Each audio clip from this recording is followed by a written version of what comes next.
Time for the Saturday headlines in our second intermission. Elliotte Friedman, you dress up well.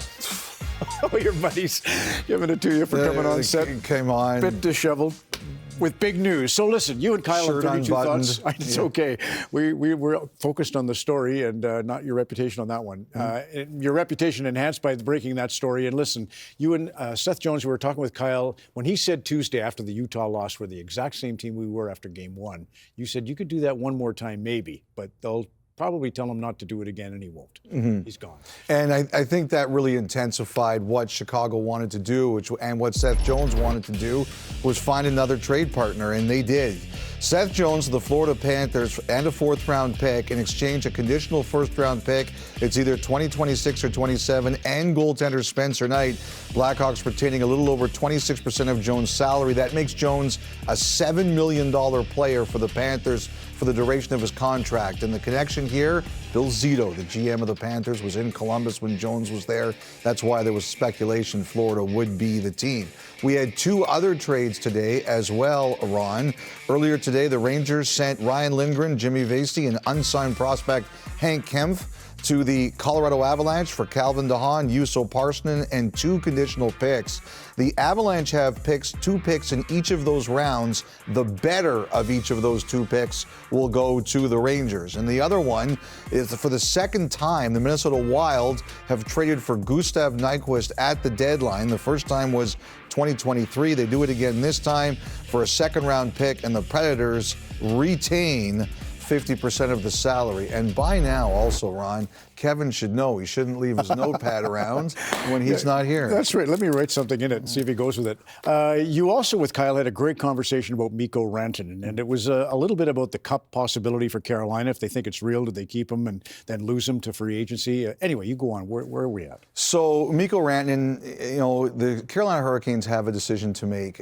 It appears unlikely as if Rantanen will make a decision by the trade deadline next Friday, and I don't think it's got anything to do with the money. The Hurricanes have made him a big offer. I think it's more just this has been too much of a whirlwind. It's been really quick. He was really shocked at the trade. He hasn't spent a lot of time in Carolina, so it appears at this time unlikely that he will make any kind of commitment by Friday. So it's Carolina's decision they're going to have to make, and that is, do they want to go for it or do they want to consider flipping him? And I think we'll have a better picture on that in the next couple of days, but I think the ball's in Carolina's court with what they want to do. Lastly on that, you mentioned the 8 years. The only team that can give him 8-year contract is the team that has him. The team that has him at the deadline. That's the way it works. All right, Brad Treliving, I'm sure he'll want to text you after this. Stanley Bowman will want to text you. Patrick Alvin, go ahead. What's happening? All right, so let's take a run through some of the Canadian teams and what we're looking at. For Toronto, it's pretty common knowledge they are looking hard at centers. They've got a list of centers they're going through to see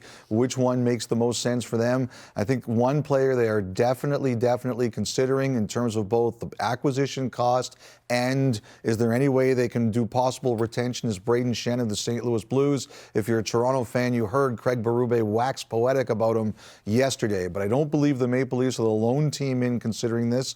I believe there are others. One of them, although they haven't confirmed it obviously, is Vegas. We'll see. There's competition there, but he is definitely a guy Toronto's thinking about very hard.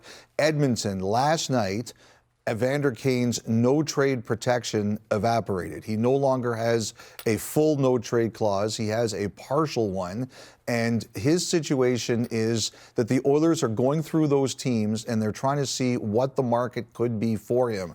Now, right now, the injury situation is still uncertain. We don't have a timeline, but the Oilers are trying to see if there is a market for Kane, because if they do decide to go in that direction, they could open up more cap room for themselves.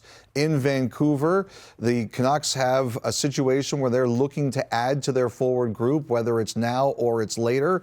That is something they're looking at and seeing what they can do. Look, anything can happen at this time of year. You've learned that one phone call can change everything. I'm not expecting anything to happen with Pettersson. When it comes to Brock Besser, it was reported this week that earlier this year there was a 5x8 offer that was not taken. I understand that was earlier in the season, in the first half of the year. I don't think there have been talks for a while. We'll see where this goes over the next few days, but I think both team and player are expecting all options to be open, whether it's trade, keep, or sign.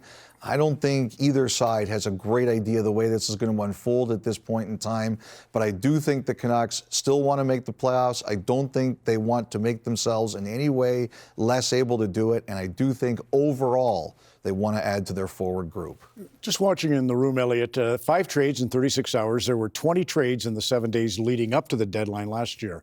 Do you feel this year is going to be lots of action, or what's your sense of it? I think the Rantanen thing, it holds over it, whatever Carolina decides to do here. And the other thing, too, is I do think there's a bunch of teams that are right near the playoff cut line right now, Ron, that might wait until Tuesday or Wednesday until they make a final decision either way. So that could open or close things as we proceed. Finally, Brad Marchand got hurt today. Yes, so this afternoon it was Pittsburgh and Boston, and it was kind of a weird-looking play. I don't think there's any intent to injure here by Joseph, but his left leg goes out with the contact there with the stick, and Marchand looked very dazed and left the game.